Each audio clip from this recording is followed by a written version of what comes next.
what do we do? What is a leader? Please look at my hand. You see that the hand is 5 different fingers? 5 different fingers. And we need the 5 different fingers in order to get a hand. Because every finger does something different than another finger. If you had 5 fingers, like the pointing finger, would you have a good hand? This is the best finger there is. No, you will not have a good hand. Because you will need things that this finger can do that this finger cannot do. Now in another segment I also told you that in the Middle East, when the 5 fingers are together, that's called a khamsa, that's a blessing. When the 5 fingers are separate, that's a curse. So if you put it in front of somebody's face, 5 fingers like this, you're actually cursing them. What is the difference between a blessing and a curse? Probably 2 inches. Are we different and together? That's a blessing. Or are we different and separate? That's a curse. So what is the role of leadership then? Look at my hand. Which finger is the most important one? This one. You know why? Because the thumb is what is the only finger that works with every other finger. If you don't have a thumb, you don't have a hand. As a matter of fact, if you lost your thumb by some accident, a surgeon will have to break your healthy finger to make it perform like a thumb so that you can have a hand.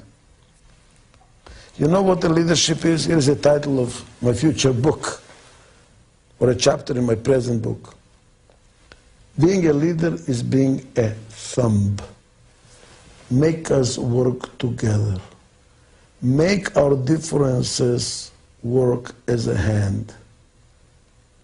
Please, many people think that leadership is this finger. Do this, pointing, telling people what to do. That's also leadership, no question about it. But it's only appropriate for a startup, by the way, or under tremendous time pressure or very risky situations. Somebody has to say, stop talking, time is too expensive, the cost of time is higher than the value of what we are getting out of it. Do something. Let's be approximately right rather than precisely wrong. That's okay, that's a leadership. But for a prime organization that is not under some crisis, normal situation, this is leadership. To get the different people to work together, to cross-pollinate, to enrich each other with their different points of view. It's like a group of people that are blind describing an elephant. Each one of them sees a piece or feels a piece. By communicating, they can see the total picture. And that's what we need in management. None of us is outstanding.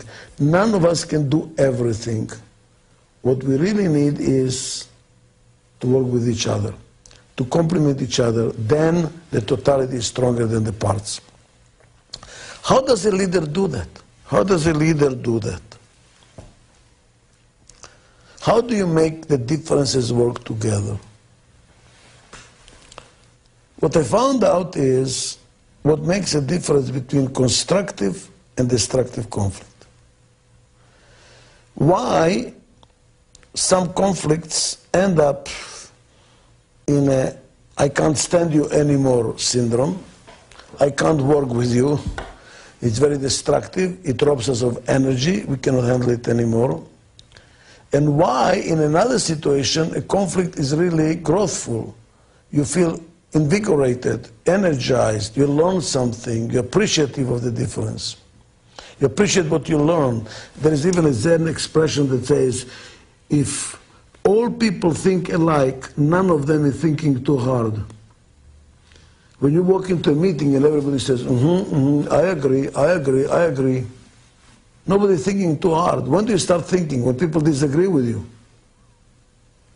You know, some ethnic groups are extremely smart, but pay attention to what's happening in the ethnic groups. They constantly challenge each other. They constantly disagree with each other. Jewish people is one of them. They never agree on anything.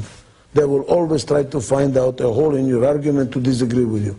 That makes you think, That makes you constantly think. It's not a very easy way to live, but you constantly think. You constantly move your wheels. When people disagree, they think harder. But how to make the disagreement and thinking harder not be exhausting, disruptive, discouraging, dysfunctional? It is by having a culture of mutual trust and respect. And what does it really mean? What does it mean, mutual respect? Let's start with mutual respect. It is not how nicely you speak and how you smile and listen and look the person in the eye. I mean, some people, you just want to kill them. They speak very nicely, but you see the big teeth behind it. I mean, I've seen this in the faculty meetings when I was a professor, when a professor was starting a meeting and saying, may I disagree with my learned colleague? Wow, you know that the guy is pulling a knife to stab you with. So it's not the tone of voice. It helps, but it's not it. That's not the essence. And I was looking for many years, what is essence? What does really respect mean? And I found it with a philosopher, Immanuel Kant, who says, respect means to recognize the sovereignty of the other person to be different. Let's go over that slowly. To recognize the sovereignty, what does it mean? Undeniable right of the other person to think differently. When do we show disrespect to somebody? When we say, how can you think like that? How can you say that? It's unbelievable. This is idiotic. It's totally inappropriate. What are you really saying to the other person? Don't you dare to think differently. You must think like me. That's showing disrespect. Respect means to accept the other person as the right to think differently.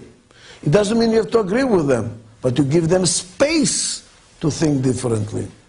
That's respect. That's respect. And what is trust? Trust is not synonymous with respect. Most people think, oh, it is one and the same. It isn't. Trust is when you believe, you have faith that the other person has your interest at heart. You trust those people that have your interest. When you share interest, when there is common interest. That's why, with a person you trust, you can turn your back to them. Why can you turn your back to them? Because since we share the same interest, if they stab you, they actually stab themselves. That's why you can trust them. They have your interest in heart. That's why they're not going to hurt you, because hurting you is hurting themselves.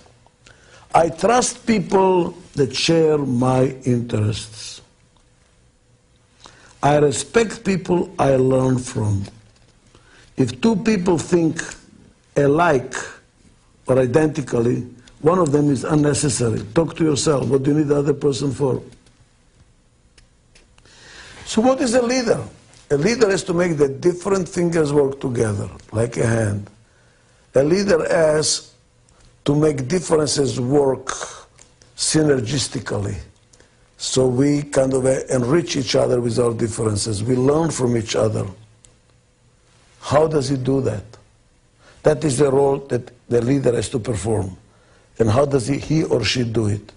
By creating and nurturing a culture of mutual trust and respect. That's how you raise your children too. The children are different. How do you make a family out of different styles? You and your spouse are different. The children are different. This can be a mess, can it not be? How do you make a family out of it?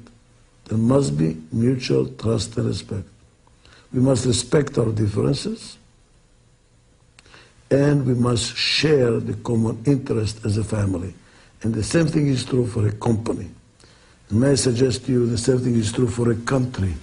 If you are a prime minister, that's the most important thing you have to work on. How to create a culture in your country where mutual trust and respect dominates. Because when the trust and respect is gone, that's when the dysfunctionality, the conflicts are enormous, and the country gets stymied or even disappears as a country. Thank you very much.